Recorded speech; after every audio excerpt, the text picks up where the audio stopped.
Welcome back. I didn't actually end up taking much of a break. I just ate a few chips. I'm a fatty. My, what a coincidence. Doing the same, eh? I usually go shopping on Fridays. She pauses for a moment, suddenly looking a little lost. That said, Hanako usually comes into town with me. Not lost, but worried. The two do seem to keep pretty close tabs on one another. It's kind of surprising that Hanako would just forget Lilly like that. I noticed her reading in the library. She probably just got caught up in a book. She lets out a small sigh of relief. Thank you. She has a habit of doing that. Avid reader? Right. She doesn't like being around crowds of people, so reading away from everyone lets her relax a bit. Although she probably didn't intend it, I can't help but grimace as I recall my first meeting with her. Hardly wanting to bring it up, I remained silent as we quickly continued to walk down the quiet road. Tack, tack, tack, tack. With the road bereft of cars and students of Yamaku increasingly far behind us, the quiet rustling of the leaves and the measured tapping of Lilly's cane against the sidewalk are all that can be heard. It's kinda nice, especially compared to the hustle and bustle of where I used to live. Before I know it, I've relaxed so much that a loud yawn escapes before I can control it. Tired? Yeah, been running ragged these past few days. That's an understatement, to be sure. Transferring into a different school would be bad enough, but nothing like this. Well, hopefully everything should settle down for you. The festival's got everyone in our spin right now, and you've been plopped right in the middle of things. For a moment I hesitate, but given her apparent tolerances for frankness, I decide to give my full thoughts. I guess Yamaku's kinda different though. I mean, the formality surrounding everything, the isolation around it, not to mention the most obvious difference. It's kind of a whole different mindset, I suppose. I'll get used to it in time though. She gives a matter-of-fact nod, apparently pleased with my answer. It feels almost as if she's included me in the flock of students she's shepherding, along with Class 3-2 and Hanako. Well, not that I mind. It's nice to get the thoughts off my chest in any case. Looking on the bright side, one could see it as a chance for a new beginning.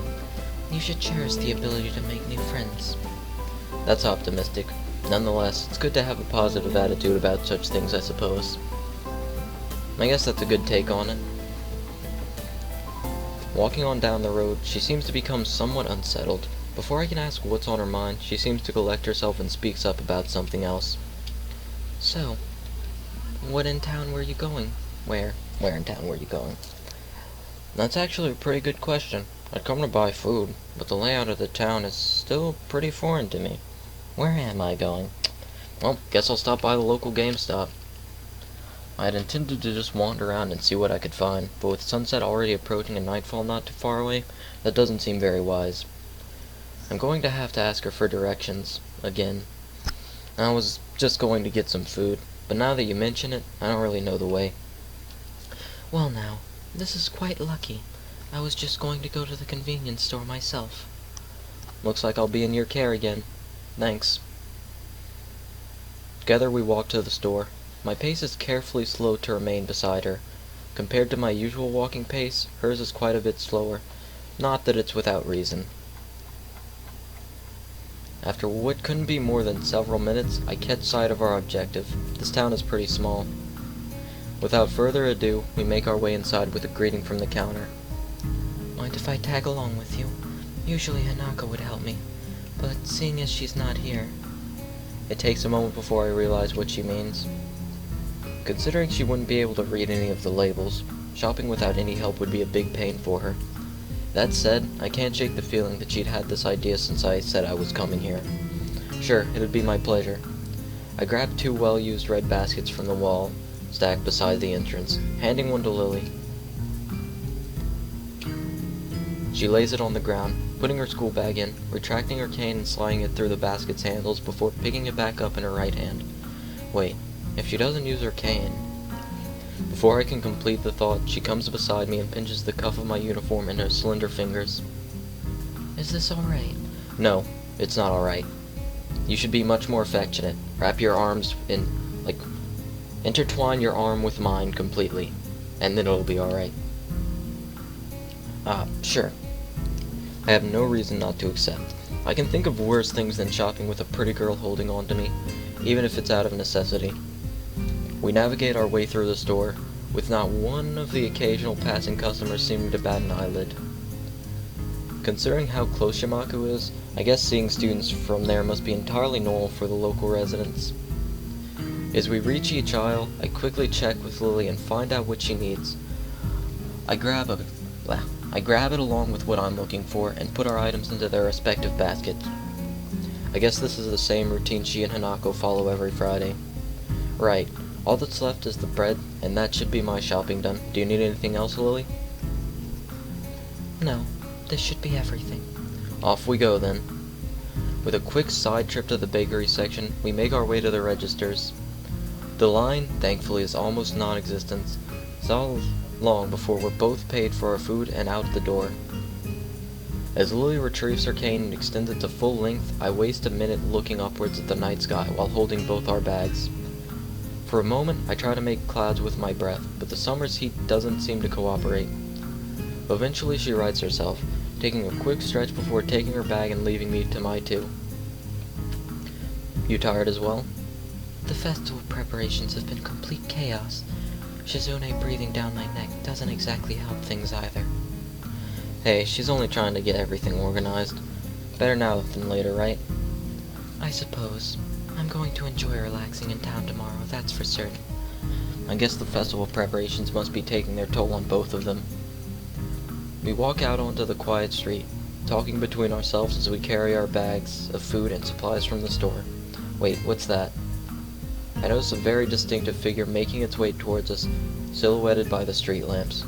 For a second, I think it's another male student from my class, but as he, or should I say she, gets closer, I recognize her quickly. Ren, what are you doing out here so late? Ren? Lilly perks her head, looking like she's trying to focus on listening more keenly. It suddenly comes to me that I should probably interpret the scene for her. It's Ren, Tezuka, I think was her last name, from our school. She stiffens at the name and gives a complicated-looking expression, something like a forced fusion of a composed smile and a painful cringe. Ah, I understand. I guess Lilly knows Ren too. Ren turns to look at us, looking terribly out of it. I'm not entirely sure if she recognizes either of us, or at least she doesn't acknowledge it if she does. She looks like a zombie, or a statue of a zombie. But slowly, some symptoms of understanding seem to light in her dark eyes. This is something she must react to. Ren blinks once, very thoroughly. Hello. There's an awkward pause, everyone waiting for someone else to say something. What are you doing here so late? I was wondering about that myself, too, just now. Some people asked me that just before. I assumed they were wondering the same. I didn't know. They didn't know either. I asked. That's why I'm wondering. So that was pretty much it. It's a murder mystery without a murder. They were going that way. She turns facing to her right in order to demonstrate the direction the people were going, as if it was important, then rotates back like a mechanical puppet in one of those overly complicated clockworks. For a person who gives an impression of being the quiet type, Ren really does use a lot of words to say things that don't need a lot to be said. Unsure if she's finished, I say nothing. Neither does Lilly, who seems equally robbed of words for the time being. I think that both of us are in fact just scared that any response might provoke her to continue. Our stupefied lack of reaction doesn't faze Ren at all. She keeps looking at us expectantly, a calm hint of expression on her blank face. She seems to be that kind of person, always so relaxed. As if bull elephant grade sedatives were flowing in her veins in the place of blood. Do you have amnesia? I don't recall you having anything of the sort, though. No, I don't think it's that. The other passerbys were probably just worried, though. You do look really lost, the way you're standing in the middle of the street. Oh, I see. Maybe I should have taken some other kind of pose in that case. I ponder for a while whether I should chase this angle further or give up for the sake of my own sanity. I decide on the later. It seems that most of the time it's better not to read too deeply into what Ren is babbling about. Talking with Rin is like playing chess with a supercomputer who does seemingly completely random moves as if to mock everything you know about chess. It's like that, except with human interaction. And even if I win, I feel like I'm losing. Damn, it's just like Kinji said, even when I win, I lose. Is this the power of the girls of Yamaku? I push the thought aside, it's too dangerous to consider further. It's probably just Kinji's anti-female propaganda getting to me during a moment of weakness. Yeah, maybe taking another pose might have worked. So anyway, you have no idea what you're doing here? She frowns, looking extremely displeased at either my question, its consequences, or the answer she's about to give. I do have some idea. I can't really tell what kind of an idea. That sounds like progress, at least. Lilly sounds as if she spotted an opening for some kind of discernibly normal conversation. I can't say I share her optimism. Yes, there is some, definitely. The rest will come later. I'm sure of it. I always have reasons. The ensuing silence kills Lily's hopes all too visibly. That didn't last long. Rin's, as far as I can tell, unbased assurances aside, what should be done? We could leave her here to our own devices, whatever those are, but it's late, and I don't think we'll be getting any thanks if Rin is found standing here in the middle of the night. Which she probably will, unless she manages to remember what she was doing here in the first place. As for me trying to guess what might have been in her mind when she decided to embark on this adventure, the chances seem about as slim as winning the lottery, several times in a row. Lilly is oddly quiet too. I'd appreciate some support from the sidelines, especially if she's more familiar with Rin than I am. But it can't be helped. It seems her familiarity with Rin is exactly why she's staying subdued. So I assume you were going somewhere, not coming back to school. Any idea where? Her eyes widen in shock and she jolts back in a somewhat artificial way, making it seem like an act rehearsed for situations like this. Are you a mind reader? Is that your disability? How unique! No. What?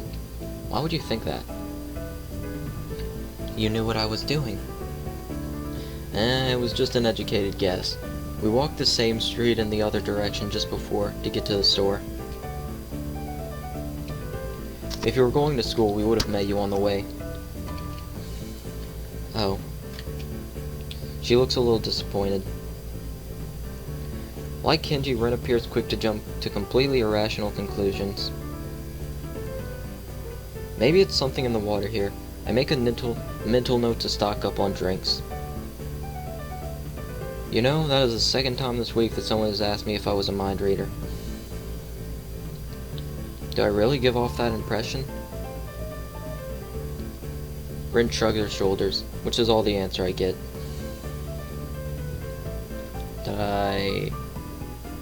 Oh, you know... Maybe you should come with us back to the school. Lilly interjects, just as I am about to further debunk my alleged mind-reading capabilities. She sounds rather concerned, the paper-thin smile on her face badly disguising that fact. Maybe she came to the same conclusion as I did. For everyone's sake, I decide to let the mind-reading topic drop, as it's entirely insane anyway. Yeah, Lily's right. If you can't remember, there's no point staying here. Rin considers this rather simple deduction for a moment, then nods. Okay. We start towards the school again, having wasted way more time than necessary with this episode.